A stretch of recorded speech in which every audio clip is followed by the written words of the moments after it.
જય માતાજી મિત્રો, જય સિયારામ ને આઈ એમ ગુડ મોર્નિંગ. તો કાલે સોંપતા હતા દિહોરના દાડિયા હતા 400 વાળા, તો એટલું સોંપાણું અને 1.5 રાખડી બાકી છે મિત્રો.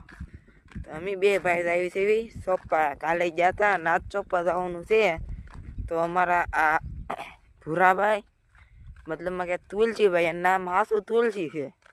તો જો એ હાલો જાય છે અને આ હું જોવો આમાં તમે માંડવી વાવી છે મિત્રો. માંડવી તો કાંઈ ચી નહીં, નકરું સૈયા અને ખડ ને એવું છે. એટલે આમાં મને કાંઈ મળે એમ છે નહીં. એટલે આપણે ચડી જાય 400 દાડીએ, સાના માના દાડીએ ચડી જાય તો સારું કહેવાય. ખોટા બાપના પૈસા બહુ ભૂલવું નહીં. તો જોવો મિત્રો આ ખડ સિંગ કરતા મને ખડ દેખાય, એટલે આ કાલ ખેડી નાખવાનું છે આપણે.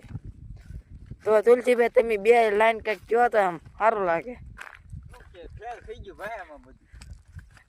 તો એ કે વરસાદ હારા ખેડૂને બે વડા વાળી દીધા છે એવું છે મારા વાલા.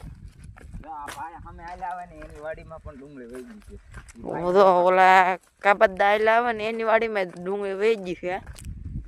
હવે તે કે છે વિચાર કરે છે કે મારે શું કરવું, કઈ લાઈન લેવી એમ. 11 તો ન કહેવાય, પાઇપલાઈન થોભી લ્યો. મને તો એ ખબર પડે 400 રૂપિયામાં દાડીએ ચડી જાય મિત્રો. બીજું કાંઈ દાદાને આપણે પૂછવી, દાદા શું કહેવા માંગે છે. આપણે હમણાં દાદાને કાંઈક પૂછવી, દાદા શું કહેવા માંગે. તો ઉભા દાદા બોલો, તમે શું બે શબ્દ કહેવા માંગો? વરસાદની પાછી આગાહી આપી છે 18 તારીખે આપી છે. બોલો શું ન આવે આપેલી છે. અત્યારે બ્લોગ બને છે, તમે કાંઈક બે શબ્દ કયો બોલો. કેમ છે ડુંગળીમાં? ડુંગળી તો બગડી ગઈ. મંદિર કેટલું નુકસાન આવ્યું? નુકસાન બહુ આવ્યું. 1.5 લાખ નું આવ્યું, લગભગ 4 લાખ નું ખરું. તો અમારા વાલા સરકારને કઈ કાંઈક સહાયતા કરો. દાદા ડુંગળી કાસ ઉભી એટલે આ છે ઓલા દાદા ને છે. કટ મારી દેવું